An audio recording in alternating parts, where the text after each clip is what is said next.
성경에는 구름과 불, 이 두 가지가 종종 하나님의 임재를 나타낼 때 나타나는 그런 현상입니다. 구름, 불.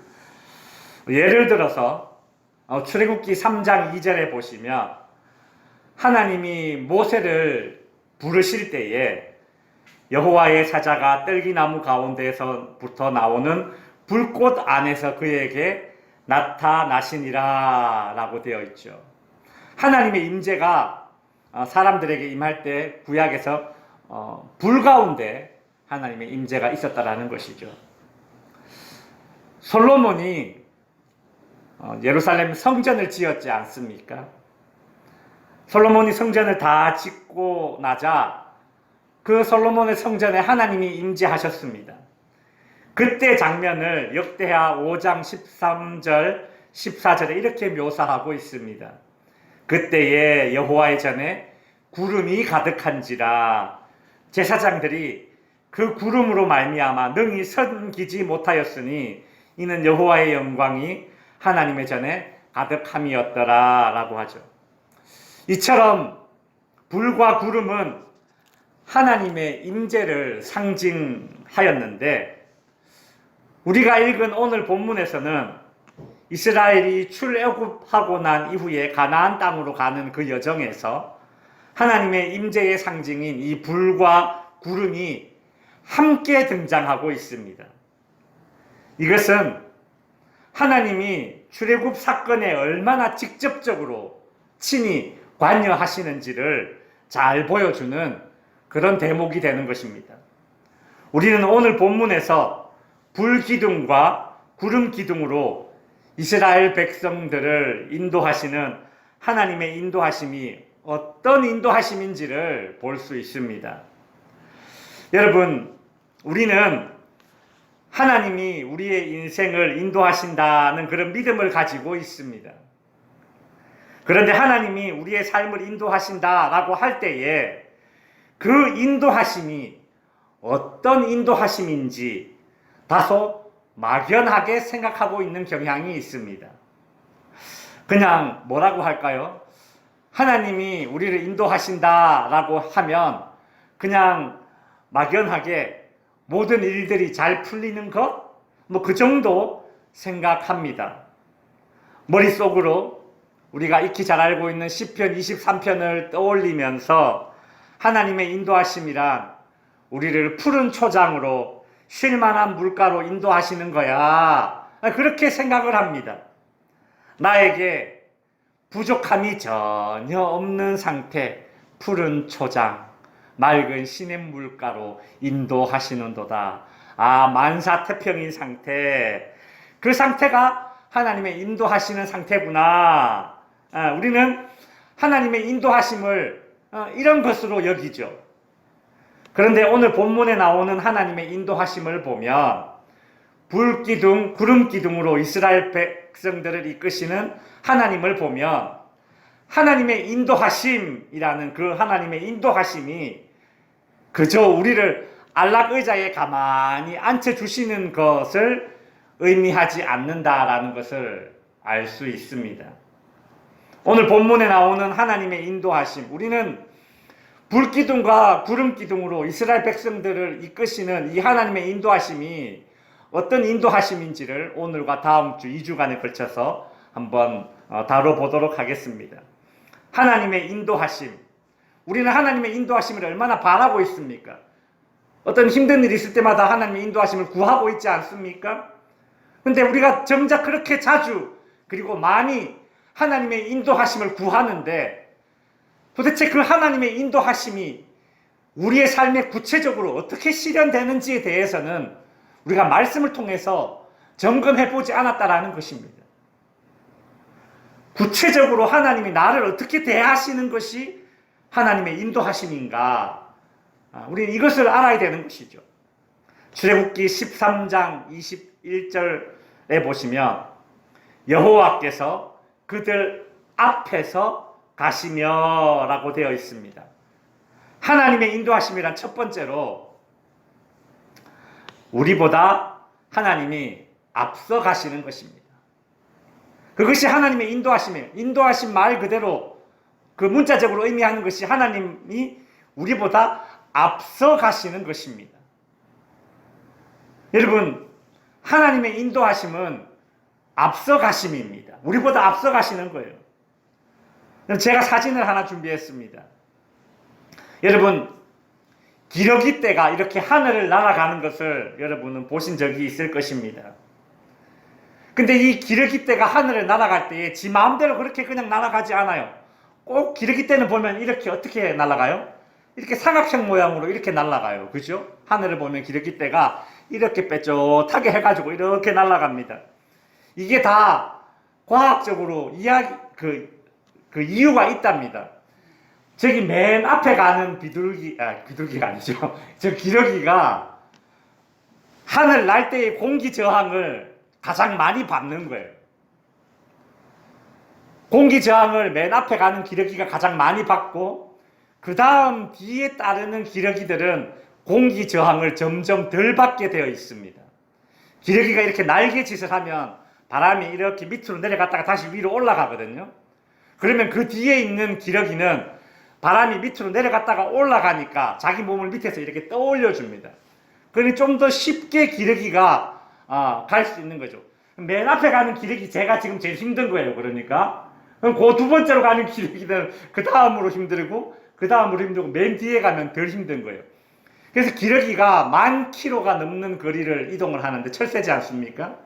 이렇게 하늘을 저리 먼 거리를 날아갈 수 있는 이유는 이렇게 날아가면서 서로 위치를 이렇게 교대한답니다. 맨 앞에 가다가 힘들면 또 그다음 뒤로 빠지고, 그다음 뒤에서 좀 이렇게 쉽게 날아가던 비둘기가 또 기러기가 앞으로 가고, 이런 식으로 교대해가면서 이렇게 이동을 한다라는 것이죠. 여러분, 앞서간다라는 것이 사실 쉬운 것이 아닙니다. 기러기가 맨 앞에 갈 때 공기 저항을 가장 많이 받아서 제일 힘들듯이 앞서간다라는 것은 항상 힘든 일이에요. 우리는 무슨 힘든 일을 겪으면 내가 제일 앞서가는 것인 양 사실 힘들어 죽겠다 그렇게 투덜대지만, 오늘 본문을 통해서 우리가 깨닫게 되는 것은 나보다 하나님이 어떻게 가신다? 앞서 가신다라는 사실을 우리는 오늘 본문을 통해서 알게 됩니다. 하나님께서 우리보다 더 앞서 가시는 이유는 무엇입니까? 우리로 하여금 덜 힘들도록 하기 위해서입니다. 여러분 잘 기억하십시오. 하나님이 우리보다 앞서 가시는 것은 하나님이 우리로 하여금 덜 힘들도록 하기 위함입니다.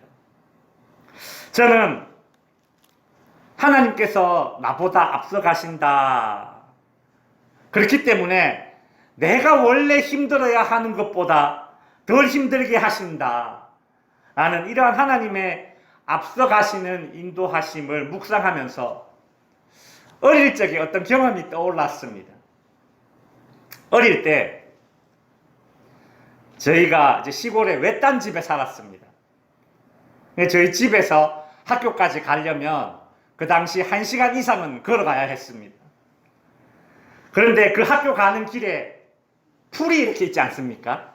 산길도 지나고 들길도 지나고 때로는 논 사이 논뚝도 이렇게 지나서 이제 가는데, 그 학교 가는 길에 풀이 이렇게 많이 나 있습니다.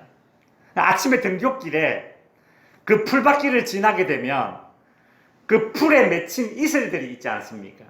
이 이슬들이 내 신발과 심지어 내 양말까지 축축하게 그렇게 만들어 버립니다. 풀에 이슬이 맺혀 있는데 거기를 지나가니까 이 양말까지 신발까지 다 젖게 되는 거예요. 학교 도착하면 어떻게 돼요? 너무 찝찝해요. 하루 종일 기분이 찝찝해요. 신발도 축축하고 심지어 양말도 축축하고 그리고 냄새도 나죠.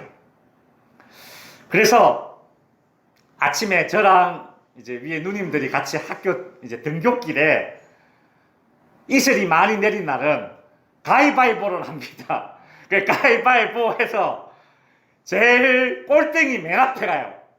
그 다음 2등이 중간에 가고 이긴 사람이 맨 뒤에 가요. 왜요? 맨 앞서 가면 이슬을 다 막기 때문에 신발하고 양말까지 쫄딱 젖어져요. 앞서 가는 건 힘든 거예요.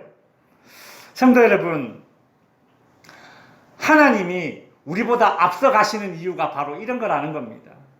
우리로 하여금 덜 힘들도록 하기 위해서요. 그것이 하나님의 인도하심이에요. 우리는 인생의 다양한 그런 고난을 겪으면서 살아갑니다. 그러던 중에 어느 때는 정말 처음 겪는 그런 고난이 있을 수가 있어요. 예를 들어 우리 코로나 처음 겪지 않습니까? 지금 이 자리에 계시지 않지만 우리 권미중 권사님, 코로나가 심했을 때에 제가 가면 권미중 권사님이 아이고 나는 살다 이렇게 역병이 이렇게 전국에 이렇게 온 세계에 이렇게 역병이 도는 건 처음 봤다 이러시는 거예요. 90 넘으신 어른이 그러면 그런 거죠. 그죠? 그런 거예요. 처음 겪는 거예요. 90년 넘게 살아도 처음 겪는 게 있단 말입니다. 10살을 살아도 10살짜리 인생이 처음 겪는 고난이 있고 각자 인생에 있어서 처음 겪는 고난들이 다 있어요. 어떤 사람은 처음으로 큰 병에 걸려서 수술도 해보고 치료도 받아보고, 또 어떤 사람은 처음으로 가족의 죽음을 맞이해서 정말 하늘이 무너지는 것 같은 경험도 해보고, 또 어떤 사람은 처음으로 교통사고를 당해보기도 하고, 또 어떤 사람은 처음으로 실직을 당해서 직장을 잃어보기도 하고, 또 어떤 사람은 사업하다가 처음으로 부도가 나보기도 하고, 또 어떤 사람은 처음으로 배우자에게 배신을 당해보기도 하고, 그래요.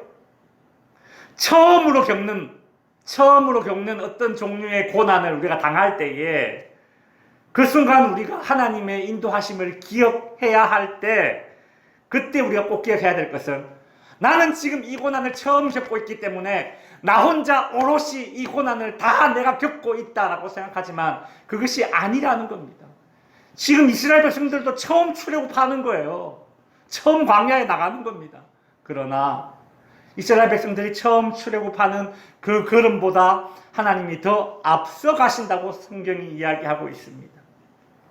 우리보다 앞서 가시는 하나님의 인도하심을 여러분 기억해야 합니다. 지금 걷는 길, 처음 겪어보는 고난의 길, 오롯이 나 혼자 내가 먼저 다 당하는 것이 아니라 하나님이 나보다 앞서 가심으로 나의 고난을 덜 힘들게 해주신다. 내가 감당할 수 있는 수준으로 나의 고난을 낮춰주신다라는 생각을 가지셔야 된다는 것이죠.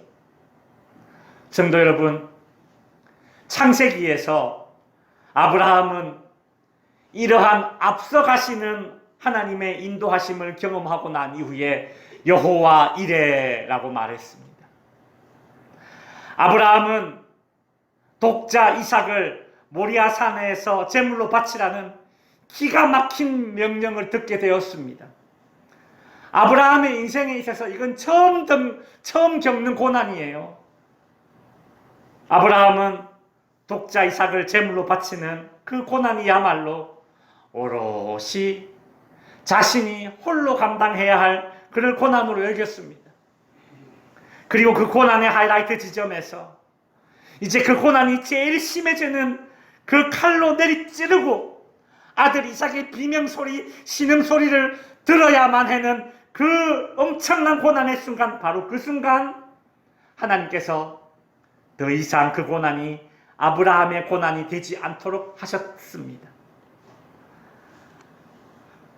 하나님께서는 아브라함보다 이삭보다 더 앞서서 모리아산에 가셔서 모리아산 어느 수풀에 이삭을 대신해서 제물로 바칠 수량을 준비해 놓으셨습니다. 여러분, 하나님의 인도하심이 우리보다 앞서 가시는 인도하심이라는 사실을 믿고 여러분 안심하시기 바랍니다. 하나님의 인도하심이란 두 번째로 구체적으로 우리를 어떻게 대하시는 것인가? 바로 비는 시간이 없이 보살핀다라는 것이죠. 여러분, 하나님이 우리를 인도하시고 보살필 때에 비는 시간이 없습니다. 21절에 보시면 같이 한번 읽어볼까요? 시작. 낮에는 구름 기둥으로 그들을 인도하시고 밤에는 불 기둥으로 그들을 비추사라고 되어 있죠. 낮과 밤으로 하나님의 인도하심은 비는 시간이 없습니다. 성도 여러분, 하나님은 낮에도 밤에도 이스라엘을 인도하셨습니다. 하나님의 인도하심에는 비는 시간이 없습니다. 간혹 우리가 어떤 고난의 때에 나 혼자구나 그런 생각이 들고 지금은 하나님이 나와 함께 하지 않고 홀로 남겨졌다라는 느낌이 들 때가 있습니다. 저는 그런 생각을 한번 해봤어요. 하나님은 내가 견딜 만한 고난에는 함께 해주시더니 내가 견딜 수 없는 고난의 순간에는 함께 해주시지 않네? 이런 생각을 한번 해본 적이 있습니다. 여러분도 그렇죠? 마치 평소에는 늘 집에 있어서 하루 삼시세끼를 밥 차리게 만들던 남편이 아내가 출산하려고 할 때 그 결정적인 순간에 옆에 없듯이 말입니다. 제가 그랬거든요. 저희 집사람이 둘째 놓을 때 제가 서울에 있었고 저희 집사람이 셋째 놓을 때 제가 중국에 있었습니다. 그때 서운하고 무서웠겠죠? 가끔 그 얘기를 저한테 합니다. 저는 인간이라서 당연한 얘기지만 서울에 있으면서 동시에 아내 옆에 있을 수 없고 중국에 있으면서 동시에 아내 옆에 있을 수 없었습니다. 그러나 성도 여러분, 하나님의 인도하심은 그렇지 않습니다. 하나님의 인도하심은 절대 비는 시간이 없습니다.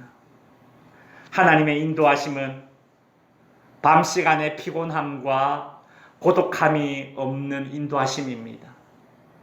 하나님의 인도하심은 낮 시간의 분주함 때문에 우리를 향한 시선에 소홀해짐이 없는 인도하심입니다.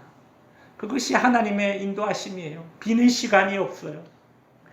그래서 다윗은 시편에서 내가 산을 향하여 눈을 들리라 나의 도움이 어디서 올까 한탄을 하다가 이내 자신을 인도하시는 하나님이 어떤 하나님이신지를 깨닫고 시편 121편 4절과 6절에서 이렇게 이야기하고 있습니다. 이스라엘을 지키시는 이는 졸지도 아니하시고 주무시지도 아니하시리로다. 낮에 해가 너를 상하게 하지 아니하며 밤에 달도 너를 해치지 아니하리로다 라며 고백하였던 것입니다. 성도 여러분, 하나님은 당신의 자녀인 우리를 결코 비는 시간이 없이 인도하실 것입니다. 하나님의 인도하심이란 구체적으로 우리를 어떻게 대하시겠다라는 것인가? 세 번째로 최선으로 인도하심입니다. 여러분, 하나님의 인도하심은 최선으로 인도하심입니다. 여러분, 우리가 하나님의 인도하심을 받으면서 오해해서는 안 되는 한 가지가 있습니다. 구분해야 될 것이 있습니다. 무엇인가 하면 바로 최고와 최선을 구분해야 됩니다. 하나님의 인도하심은 우리를 최고로 만드는 인도하심이 아니라 최선으로 이끄신다는 인도하심이라는 것입니다. 지난번에 군산 영생교회 선교팀이 다녀갔죠. 그 중에 6명은 하루 일찍 와서 일을 시작했습니다. 그래서 그분들 식사 새끼를 이제 우리 권사님 그리고 집사람 같이 사택에서 이렇게 만들어서 이렇게 차려드렸습니다. 그때 저희가 한 번은 오이 냉국을 드렸고 또 한 번은 오이 미역 냉국을 드렸습니다. 사실 오이 냉국은 국 중에서 최고의 국은 아니지 않습니까? 그렇잖아요. 오이 냉국 그거 죄송합니다. 제가 오이 냉국 만든 성의를 무시하는 게 아니라 그 오이 냉국 그거 오이 썰어가지고 식초 넣고 간장 넣고 이렇게 후루룩 섞어가지고 얼으면서 시원하게 하면 되는 거 아닙니까? 저는 하지 못하지만 대충 그런 것 같아요. 여러분, 오이 냉국은 국 중에 최고의 국이 아니에요. 한우 소고기를 사가지고 촉촉촉 썰어가지고 무 넣고 아주 막 푹 우려가지고 그런 고깃국도 아니고 육개장도 아니고 소꼬리 뼈를 막 하루 24시간 푹 꼬은 그런 사골국도 아니고. 여러분, 오이 냉국은 뭐 한우 소고기국, 육개장 뭐 그런 국에 비하면 최고의 국이 될 수가 없습니다. 그런데 그날 그 냉국을 드시면서 그분들이 그렇게 좋아하더라고요. 이야, 이게 최고다 이거 이러면서 막 두 그릇씩 먹고, 그날 저녁에 오이에다가 미역만 섞었을 뿐인데 또 최고다라고 드시고, 그날 저녁에 이제 그 다음 날이죠. 이제 식당에 가서 식사를 하는데 오이 냉국이 아니라 다른 국이 나왔습니다. 그랬더니 오이 냉국을 드셨던 분들이 그렇게 이야기해요. 아, 오이 냉국이 더 좋았는데 그렇게 이야기를 해요. 그 참 희한하죠. 그죠? 여러분, 분명 최고의 국은 아닙니다. 그죠? 고깃국도 아니에요. 그러나 그 상황에서는 뭐예요? 최선의 상황에서 최선의 선택이었다라는 거예요. 하나님의 인도하심이 마치 이와 같다라는 겁니다. 최고가 아니라 최선으로 우리를 인도하신다라는 거예요. 저는 그런 상상을 해봤습니다. 여러분, 구름 기둥이 만들기가 쉽겠습니까? 불 기둥이 만들기가 쉽겠습니까? 아니, 하나님이 구름 기둥과 불 기둥으로 애굽 이스라엘 백성들을 인도하셨는데 구름 기둥이 만들기 쉬울까? 불 기둥이 만들기 쉬울까? 혼자 그런 상상을 해봤어요. 도대체 뭐 둘 다 어렵겠죠. 근데 도대체 사람들이 어떤 기둥을 보고 우와 이렇게 더 감탄할까요? 구름 기둥을 보고 우와 했다면 불 기둥을 보고서는 이야 했죠. 그렇지 않겠습니까? 분명히 더 압도될 만한 기둥이 분명히 불 기둥일 거라는 생각이 들어요. 여러분도 그렇겠죠. 여러분 구름 기둥이 있고 불 기둥이 있다. 그럼 여러분 어떤 기둥을 보고 더 놀라겠습니까? 불 기둥이죠. 분명히 더 놀랄 만한 광경이고 더 압도될 만한 광경이 불 기둥입니다.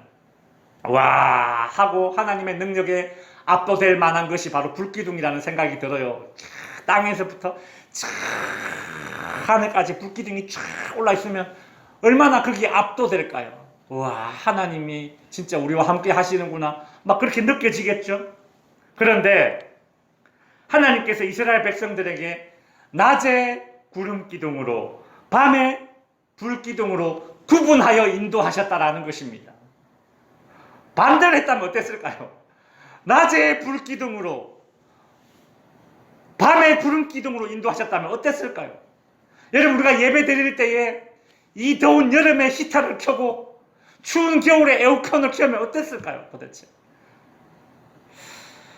아무리 불기둥이 구름기둥보다 더 놀라운 광경이고 더 하나님의 능력에 압도될 만한 그런 광경이라 하더라도 광야에서 한낮의 더위와 밤의 그 기온차로 인해서 밤의 그 추위에는 밤에는 불기둥이고 낮에는 구름기둥이어야만 하는 것입니다.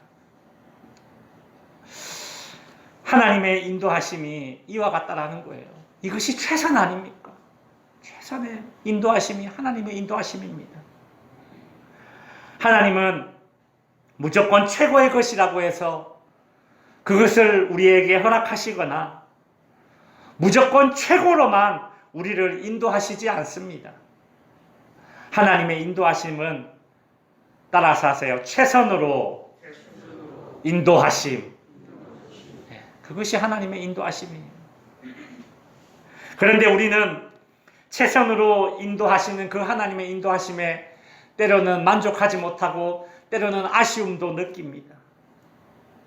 세상은 최고의 해결책, 뭐든지 최고를 추구하는 그런 경향이 있습니다.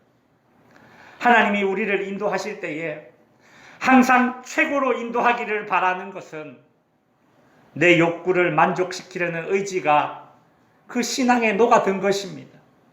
우리는 이러한 생각을 경계해야 합니다. 이러한 생각을 가지고 있으면 하나님의 인도하심으로 인지하지 못하는 어리석음에 빠질 수 있기 때문에 그렇습니다. 세상 사람들은 최선보다는 최고를 추구하듯이 하나님께서 나를 인도하실 때에 최선보다 최고로 인도하심만을 여러분 우리가 욕구하게 된다면 그런 사람에게는 분명히 세 가지 증상이 나타날 거예요.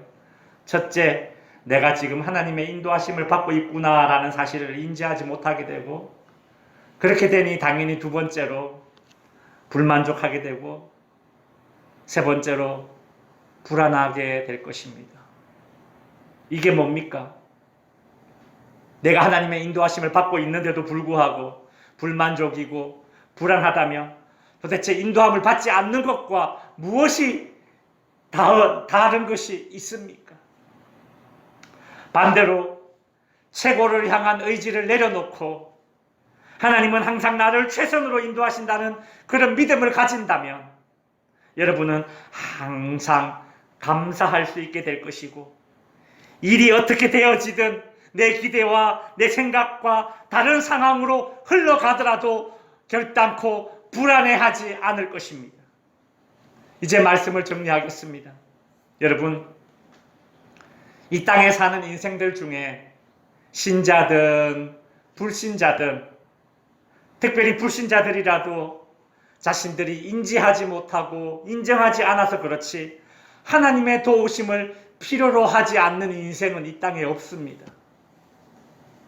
또한 신자들 중에서도 하나님의 인도하심을 원하지 않는 신자는 한 명도 없습니다. 사정이 이와 같음에도 불구하고 특별히 우리 신자들이 하나님의 인도하심을 바라지만 하나님이 내 인생을 어떻게 인도하시는지 구체적으로 알지 못하고 하나님의 인도하심을 그냥 두리뭉실하게 뜬구름 잡듯이 생각하는 것은 매우 안타까운 일입니다. 또한 우리 신자들이 하나님께 자신을 인도해달라고 간구하지만 하나님의 방식이 아닌 자신의 생각대로 그저 문제가 뿅 하고 사라지거나 내가 편안하게 안락 의자에 앉게 되는 것을 하나님의 인도하심으로만 생각하게 된다면 그것은 너무 성경과는 동떨어진 하나님의 인도하심입니다.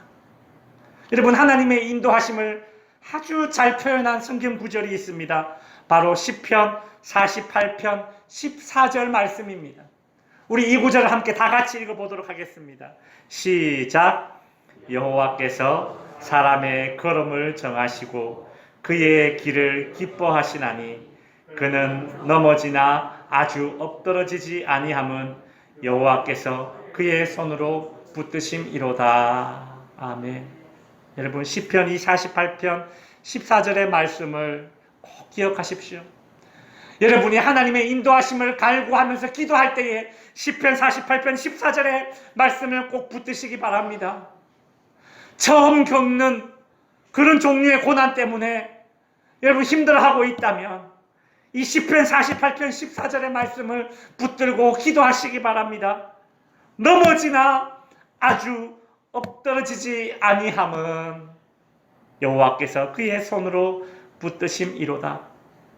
성도 여러분, 우리는 오늘 하나님의 인도하심이 무엇인지 구체적으로 우리의 삶에 어떻게 실현되는지 세 가지를 살펴보았습니다.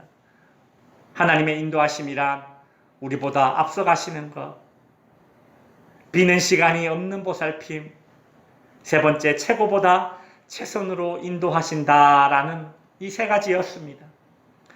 하나님이 우리 신자들의 인생을 어떻게 인도하시는지 구체적으로 알고, 내가 지금 하나님께 인도함을 받고 있구나라는 사실을 깨닫고 지금보다 더 많이 감사할 수 있고 지금보다 훨씬 더 불안해하지 않는 그런 삶을 살 수 있기를 주님의 이름으로 축원드립니다.